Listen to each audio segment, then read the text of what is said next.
बच्चों question number 11 है, so that the direction cosine of a vector equally incline to the axis OX, OY and OZ are. और ये हमें proof करना बच्चों, तो कैसे सॉल्व करेंगे आइए देखते हैं। तो बच्चों क्वेश्चन नंबर 11 में क्या कहता है कि एक वेक्टर है, पहले हमें क्या करना है, सपोज करें ये एक्स एक्सिस है, ये वाई है और ये आपका जेड एक्सिस है। ठीक है, आपको इस तरीके से एज्यूम करके चलना है।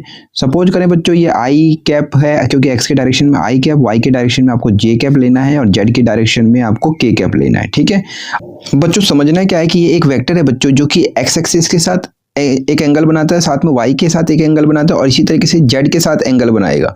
और ये जो तीनों एंगल है एक्स के साथ, वाई के साथ और जेड के साथ, वो तीनों एंगल इक्वल हैं बच्चों।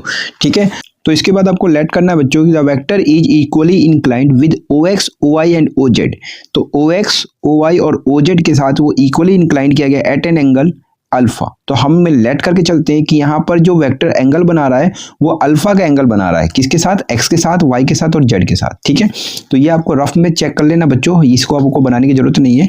इसके बाद क्या करना बच्चों, तो आपको पता होना चाहिए देयरफॉर, तो यहाँ पर एल जो होगा, एल होता है, एल आपको पता होना चाहिए कि एल, एम और एन ये डायरेक्शन कोसाइन होते हैं बच्चों। तो एल जो होता है वो आपका कॉस अल्फा होता है, इसी तरीके से एम जो होता है वो कॉस बीटा होता है और एन जो होता है बच्चों वो कॉस गामा होता है। ठीक है, लेकिन इस केस में हमने बीटा क्या है अल्फा के इक्वल होगा और गामा भी क्या है अल्फा के इक्वल होगा, क्योंकि हमने सारे एंगल अल्फा लेट करके चल रहे हैं। तो देयरफॉर एल का जो वैल्यू होगा वो क्या होगा, कॉस अल्फा होगा।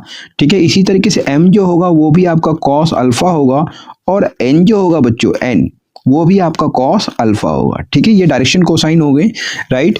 अब आपको क्या करना है बच्चों, नाउ आपको पता होना चाहिए कि ये जो डायरेक्शन कोसाइन का स्क्वायर का जो सम होता है, तो L square plus M square plus N square वो क्या होता है, 1 के इक्वल होता है। ठीक है, तो देयरफॉर आपको क्या करना है, एल की जगह आपको ये पुट कर लेना बच्चों, तो ये आपका कॉस स्क्वायर अल्फा और ये आपका कॉस स्क्वायर अल्फा, फिर से यही लिखना है, और कॉस स्क्वायर अल्फा, क्योंकि क्या है एल कॉस अल्फा के इक्वल था तो इसका कॉस अल्फा स्क्वायर, एम भी कॉस अल्फा तो उसका स्क्वायर और एन भी कॉस अल्फा उसका स्क्वायर इक्वल टू 1। तो तीनों को प्लस कर दीजिए बच्चों, तो 3 कॉस स्क्वायर अल्फा 1 के इक्वल होगा। तो इस तरीके से कॉस अल्फा की मैं बात कर रहा हूँ बच्चों, कॉस स्क्वायर अल्फा क्या होगा 1/3 होगा और कॉस अल्फा किसके इक्वल हो जाएगा, तो ये अंडर रूट यहाँ पर आएगा। तो जैसे ही आप 1/√रूट करेंगे तो प्लस माइनस होगा। तो इस तरीके से कॉस अल्फा का वैल्यू जो होगा वो 1 का स्क्वायर, ये आप 1 लिख सकते हैं, तो ये 1 तो अंडर रूट से बाहर चला जाएगा, अंडर रूट में क्या रह जाएगा 3 रह जाएगा। तो कॉस अल्फा आ चुका है, तो कॉस अल्फा का मतलब एल का वैल्यू आ गया और एम भी यही आ रहा है और एन भी यही आ रहा है। तो आप लिख सकते हैं बच्चों देयरफॉर एल किसके इक्वल होगा, तो एल तो कॉस अल्फा के इक्वल था तो इसका मतलब ये इसके इक्वल होगा, तो 1/√3 प्लस माइनस। इसी तरीके से आपको m का भी वैल्यू बता देना है, तो वो क्या होगा प्लस माइनस 1/√3 और n का वैल्यू जो होगा वो भी प्लस माइनस 1/√3 होगा। और ये LMN क्या होता है बच्चों, डायरेक्शन कोसाइन होता है बच्चों। तो आपको लास्ट में लिख देना है जो है the direction cosine of the vectors are.